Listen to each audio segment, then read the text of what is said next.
Trauma Therapist Podcast Plus listeners can listen to episodes early and ad-free right now. Become a Plus listener by going to Apple Podcasts, searching for the Trauma Therapist Podcast, and signing up today.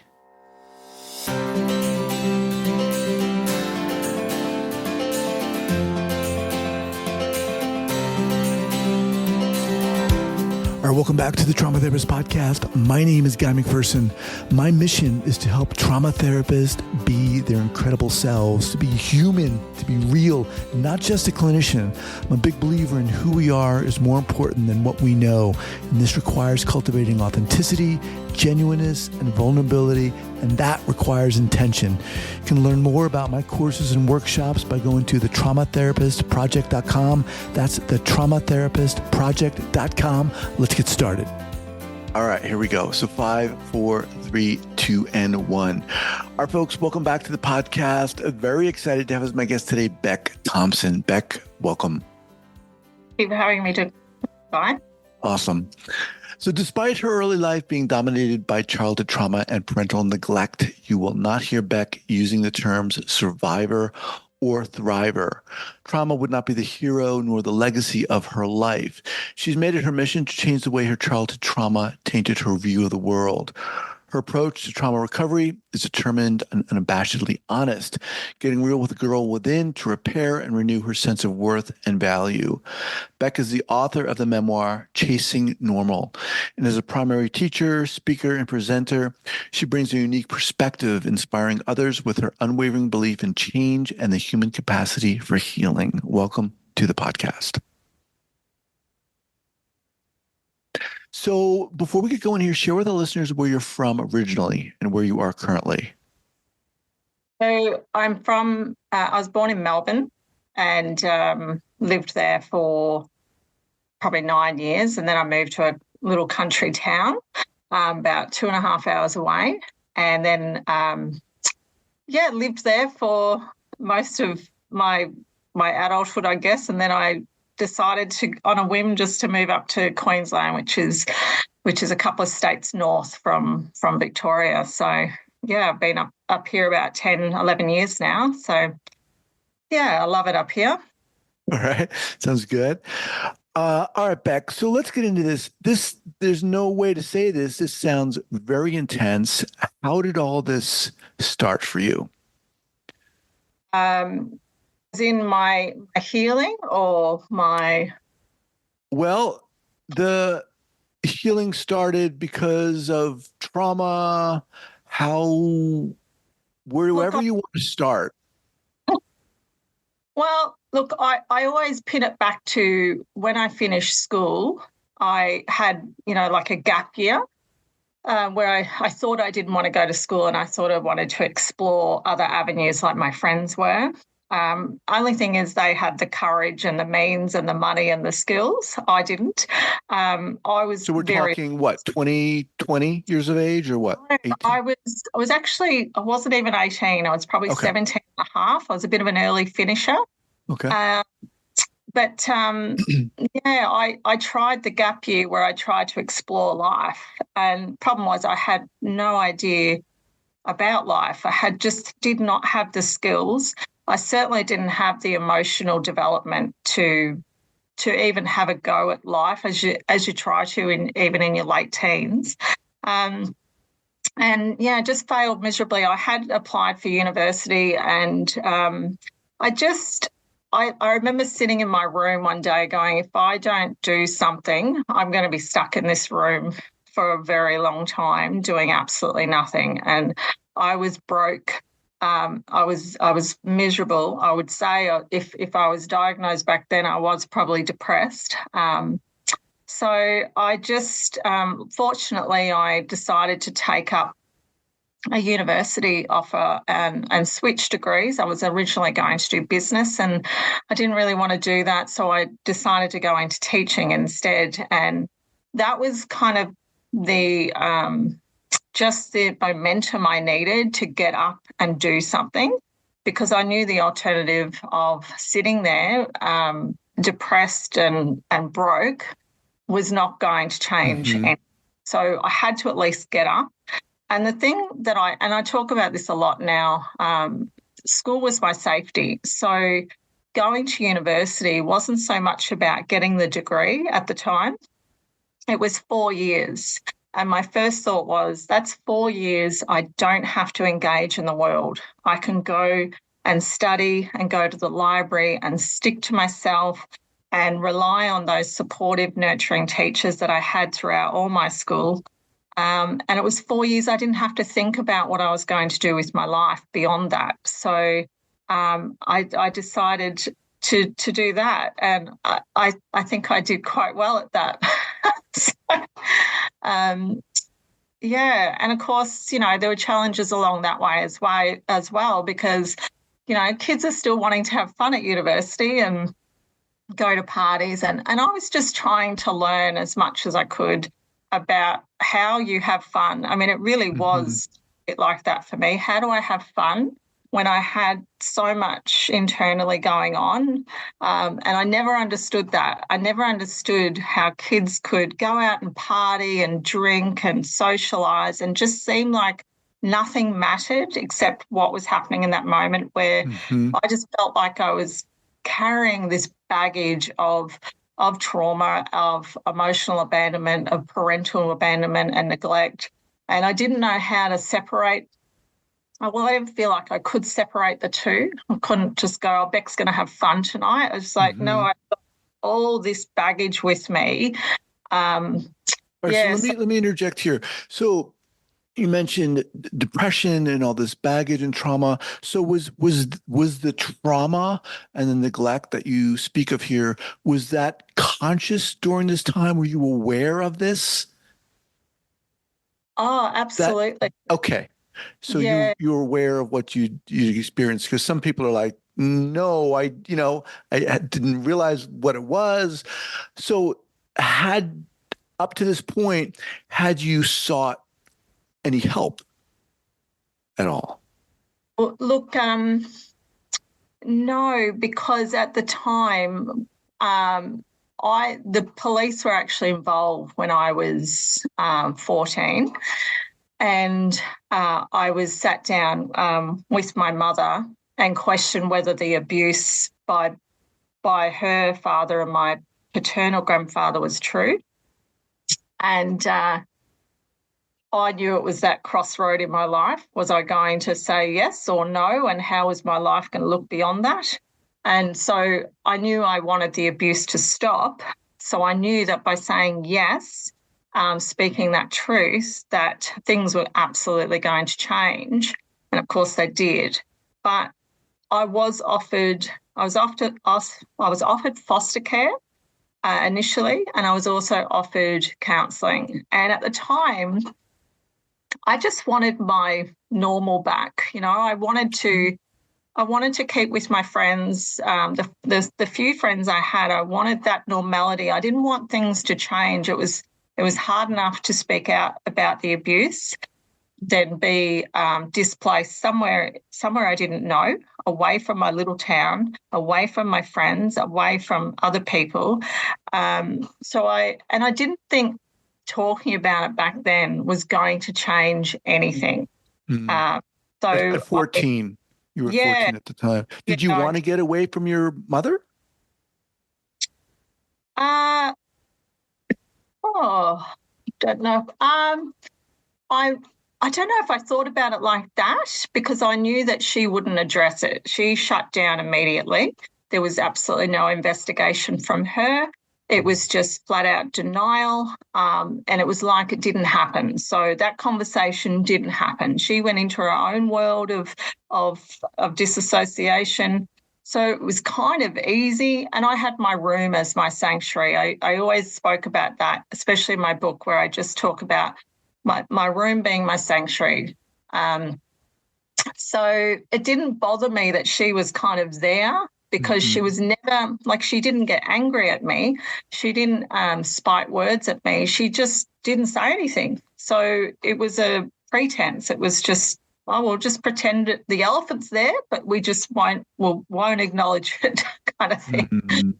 Yeah. During that time, how did you manage day to day? I often think about that, because I know I've got 13-year-old myself, and I just think if she was in that position without a parent, I think you just learn to adapt. I do. You're young. You've got nowhere else to go. I didn't want to take the foster option. You adapt the best you can. I didn't go to school a lot. I went to school, but then I'd wag. I found a group who didn't want to go to school either, and I thought, well, because learning's the furthest thing from your mind. Right. You're really just there to maybe even try and find some solace. It's just a lot of avoidance. You just go, okay, well, this is the way it's going to be. I guess my priority is that the abuse had stopped, and I'd already gone through abuse since I was 6.5 years old from both my grandfathers. Oh my God. Yeah. For me, that was the prize. That was absolutely the prize that, he maintained he would never come back in the house. And for that was a win for me. Like, great, I actually have a safe place to be that I don't always have to escape or avoid. So, yeah, you I don't know. It's amazing what you get through, I guess, when you're young. So 14, 15, 16, 17, 18, you talked about that time in what sounded like a dorm room or whatever, trying to figure out what the hell are you going to do with your life. During those years, to what degree were you functional? How did you survive? And you don't use that word survivor or thriver, but how did you maintain? Well, you just have to, I don't know, because I think it's one foot in front of the other. I don't think like I said, school was such a big part of my life. It was the only place, even though I would, play truancy every now and then, it was still a place where I could still just go and I could escape home, and you could have those separate environments. And, distraction plays a huge part in it as long as you've got something else going on. Mm-hmm. I do remember sitting with the anxiety of knowing I had to go back home because, my grandfather would still show up and sit in the driveway every week. And, of course, my grandmother was there and she cut me out of her life. So I was completely ostracised from my family. And I guess, I don't know, I don't know how my mum perceived it. It was just, she didn't want to openly make a choice, but she did, obviously. Right. Where's your dad in the picture? He was long gone. My parents divorced when I was 6, and we actually moved into his father's house where the abuse started there. But he sort of wafted in and out, but there was no relationship there either. So, I don't know. Let's talk about, how, at what point did you start to address this, or increase your awareness about it to the degree that you were like, okay, I'm going to write this book? What was going on? What was the impetus for that, genesis for that? Oh, gosh. It's such a look. I just remember falling into a pattern, and a lot of people tell me I'm very self-aware, and I don't reject it, but I go, really, I don't know, but I guess because I'd rejected counselling in my gap year, I still didn't seek it, but what happened was 18 months into my degree, I deferred. I didn't want to do it anymore because I was waking up every morning feeling heavy and depressed, and I was crying, and I didn't know what was going on. I mean, this is back in the 90s, and we didn't talk about depression. We didn't talk about anxiety. It was just there's something going on with me, and I'd go to a lecture and I could not get through a lecture without bursting into tears, and I just didn't know what was going on. And But, I try to avoid it. I'm like, well, I've just got to get up. I've just got to keep going. And, you try and give yourself those pep talks like, what the hell is wrong with you? And I couldn't afford to drink, so I would smoke. And, I just try and get through it. And I remember moving away because my theory was if I move away, the problems will stay and I'll just be able to go and have that fantasy life. And I was looking at all these beautiful townhouses. I was 18, probably nearly 19, and looking, I'll just move into a townhouse. It's completely fantasy world. And I'll just get a job. And this was 4 hours away with a girlfriend at the time. Mm-hmm. And what I found was that I couldn't get a day job, but I got like a night waitressing job. And because nights were particularly hard for me, you'd finish the day and then I'd go to my room and I'd sit there and I would be really depressed again. I'd be crying. I'd be, just having all these suicide ideations of trying to escape. And I thought, well, if I'm working at night, then I'll be fine. It'll take care of that. It'll keep me distracted. And what I found was that the nights were fine because I was distracted, but during the day, I was really struggling and I just couldn't work it out. I'm like, I can't escape this. It doesn't matter what I do. And I actually had my name on a waiting list back in my hometown for counselling, specifically for sexual assault, and there was a wait list. So I walked into the local one and I just needed to be somewhere. And I remember walking in and I sat in the waiting room and the receptionist said, can I help you? And I said, no, I'm okay. I've got my name on a waiting list. I just need somewhere to be. I don't feel good right now. And she said, you need to leave because this isn't a holding fort. And I said, no, I'm really not okay right now. Wow. I felt quite suicidal. And she said, no, this is not a waiting spot for you. If you don't have an appointment, you need to leave. And I said, look, have you got an appointment? She said, in about 4 weeks. And I screamed. And I was not like that. I would never scream at anyone. Sounds like a breaking point. I said, I don't have 4 weeks. Like, I really felt like it was the end for me. And she said, I'm sorry, you have to go. And so I got in the car and I was just looking for a tree. I just thought, what tree can I just plow into? Wow.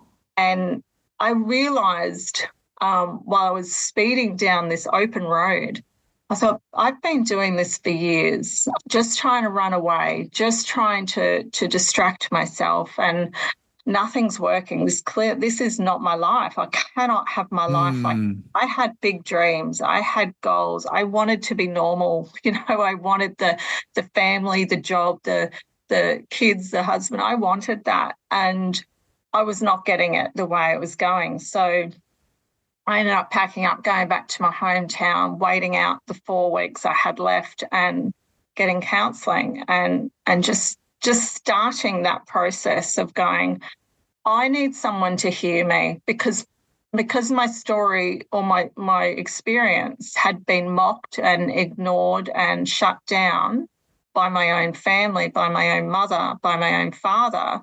I felt that was the first step. I just needed to share what had happened to me to someone that felt like they gave a damn, and that was really my starting point.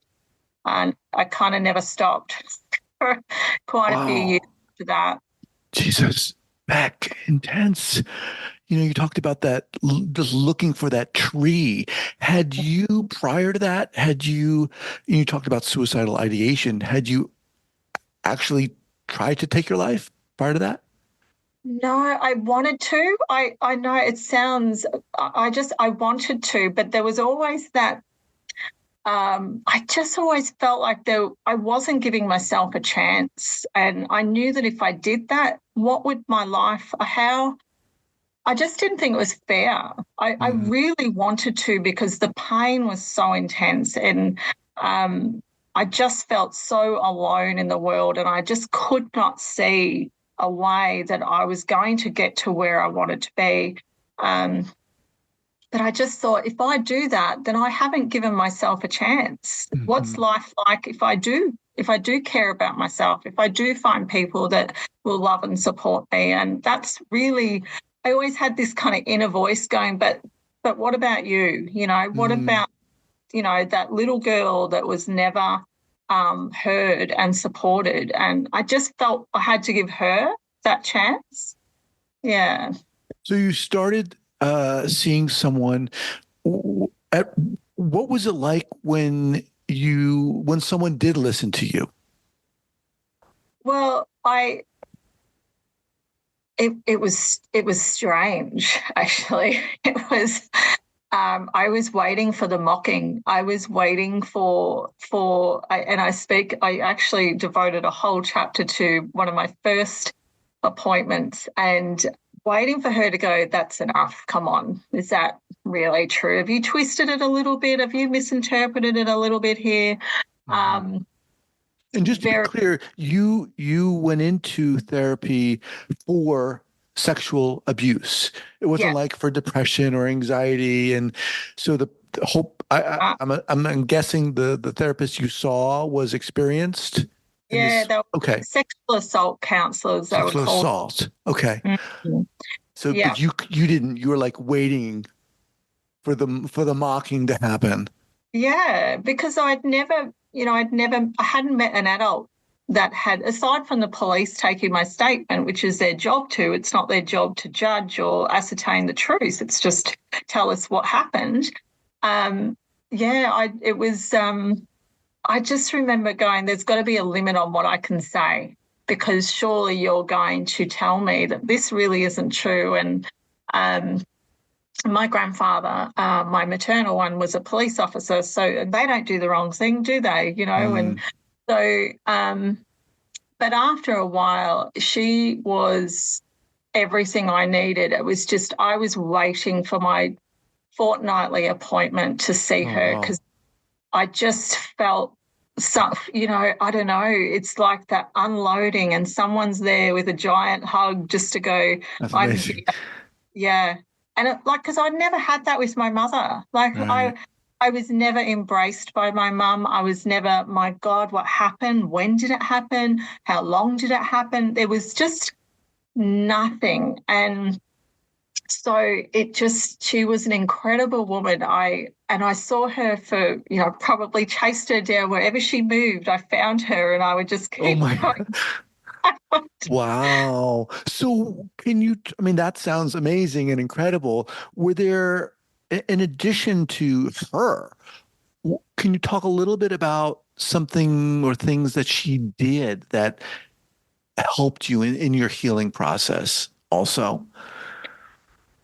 I mean, it's funny when people say, we hear it a lot now, we just need to be heard. And I've been thinking about that a lot because I didn't think of it that way at the time. I needed like a mum. I needed Mhm. someone to love me, um, and I just didn't realize how important it was to be able to share an experience that's so deep and just strips you of your childhood, and that foundation of safety and trust in your caregiver. I didn't Mhm. realize how critical that is to development and a sense of just belief in yourself and just a worthiness in yourself. I had no idea. So it just became, there was one bit, and I rewrote my book probably 5 times. And I'm grateful that I did because there was one moment that I didn't realize I hadn't put in the book. And I read it, I can still read it now, and it tears me up because there was one point where she looked at me and she asked me about my mum, and I became a bit defiant, like, I don't care. I don't care what my mum thinks. I just need to talk about it and move on. I had this kind of pragmatic approach. I'm just going to get through it and dump it and move on with my life, thinking it was done. And I remember she said, because it was around, the fact that my mum had never given me any support. And she looked at me and she said, but what if she had? What if she had, Beck? And I could not look at her. And I felt that she'd pinpointed the core of my pain, that the one thing I needed, the one very thing that a little girl needed was her mum to pick her up and say, I'm here and I will never let anyone hurt you again. And it crushed me, and I just went, wow, I didn't realise how, because when you talked before about how did I get through it, I had to, there's a part of you that has to pretend you don't care. Oh, I don't care. I don't care that mum doesn't need me. And I guess I'd paraded around like that for a while. I don't care. Does it matter that my mum doesn't believe me? Does it matter that she... Because if you didn't say that and looked at the truth, it would crush anybody. Yeah. And I think she just kind of, she always sort of came in gentle, and she just tested the waters. Can Beck handle this today? Sure. And if she can't, and I'm going to watch all the cues and I'll pull back. And she was so good like that. Wow. And in complete opposition, I remember earlier on, I was so desperate for to see someone. I rang the psych line at 2 a.m, which was quite regular for me. And I remember meeting up with this psychiatrist, and he had the complete opposite approach. He was right in there. He's like, what are you afraid of? What do you want to talk about? What do you want to deal with? And I just couldn't handle it. I'm like, I don't know, what are you talking about? And I ended up running out and never saw him again. But this lady, she nurtured it, and she just gently went in and gently came out. And I saw her. Do you call her by her name in the book? I do. Her name is Sue. She sounds amazing. I did. I actually got in contact, believe it or not. So I'm, in my mid-40s now, and I got in contact with her as I was writing the book, funnily enough. I must have a way of tracking her down. And I asked her for her permission. I said, do you mind if I use your name?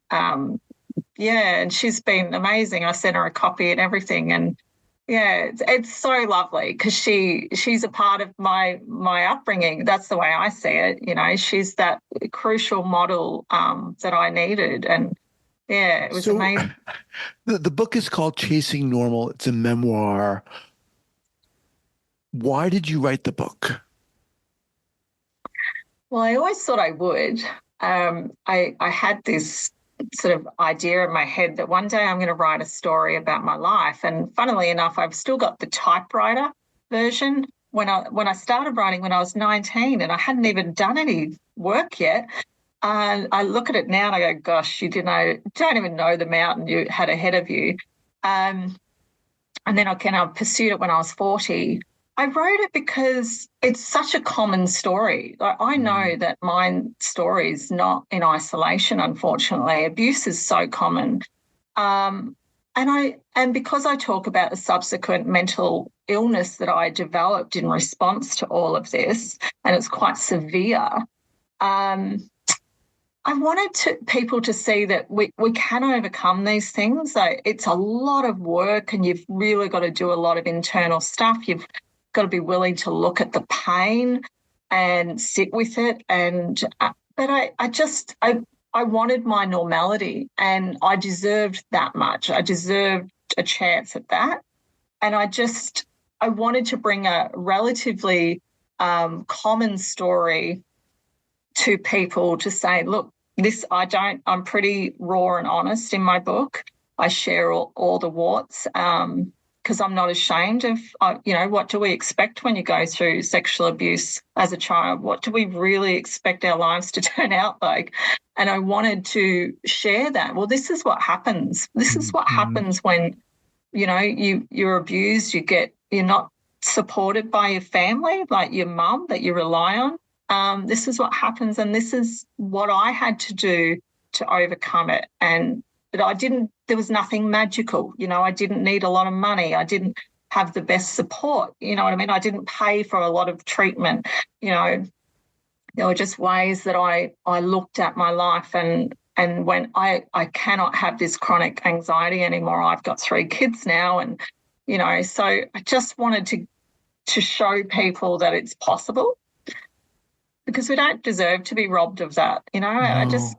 It's the saddest thing, that something that was put on us, and some people live with this for the rest of their lives, and they don't deserve that, and I just wanted to say, hey, I've been through it too, and we can do this. We can overcome it. Yeah. So as we kind of wind down here, there are a lot of therapists and coaches, people in the mental health field who are listening to this podcast. What would you say to them in terms of, well, wherever you want to start? I mean, in terms of maybe understanding with the understanding that everyone's different, right? Every case is different. But what would you say to them in terms of ways to engage someone, ways not to engage someone? What worked for you in that context? Well, like you said, everyone's experience, even though it's such a common story, the way that we internalise it is so different. And I know I've internalised it in a different way than someone else. And for me, I just went inward. And so for a therapist to come in and be able to sit in that space and know that 3 words might be said, because for someone like me, it was just being there and having that actual safe space. That term gets thrown around now. It's great. But to someone who is shut down and completely inside themselves because it is not safe out there. And the thing with therapists is, I mean, they're so good. I'm so fortunate we have access. Not as much as we need, I guess, sometimes. But the thing is that just having that safe place for a person who's still a child, really, and that's where I was. I was still a very underdeveloped child turning up as a 19-year-old. And it's just that patience to go, hey, this little girl has locked herself away for a very long time. And we can't just come in and go, come on, spill the beans. I'm safe. I'm a therapist. Look at my things on the wall. Right. We can't do that. It's just got to be so gentle. And, it's just, I used to say it's like it's an ice pick. It's an ice pick at a mountain, It's just little bit by little bit. And it's exhausting for us, like even if you say 5 words and you walk out and just go, why do I feel so exhausted? It's just that. Yeah. So It's just patience, I think, and just, I guess, being able to read the room and just go, this person's just been suppressed for so long, and it's going to be a bit of a long road. And it really was, just having a little patience. Beck, man, come on. And what do you say about it? It's just intense, for lack of a better word. I mean, this is, it's so, you said, yeah, it's common. Yes, it is, unfortunately. But, we're here and we're talking about you and your life. And before you go here, I just want to address something. So in the bio, you said you never, you don't want to use the word survivor or thriver. Say more about that.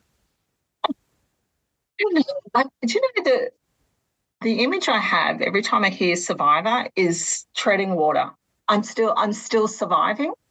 And I specifically, in my head, I wanted to have a life where I'm not just surviving something. Like, I don't know, for me it still feels like I'm carrying the weight and I'm just surviving it. And thriving, it's just, I don't know, I'm a bit opposed to these words. I don't know. It's nothing personal to anyone that wants to use it. It's just, for me, I just kind of wanted to go, all right, I've processed that. I'm just someone, I say lived experience. I say I've lived through something, but I'm no longer I'm not surviving. I don't know. I always feel like I'm not there yet. I'm just doesn't fit for you. Doesn't fit for me. I went through something, but I think we just have the amazing capacity to overcome things when we understand how our body holds on to that memory, how it stores and how it affects our mental functions. I think once we understand that, people have survived much worse. Well, it's all relative, right?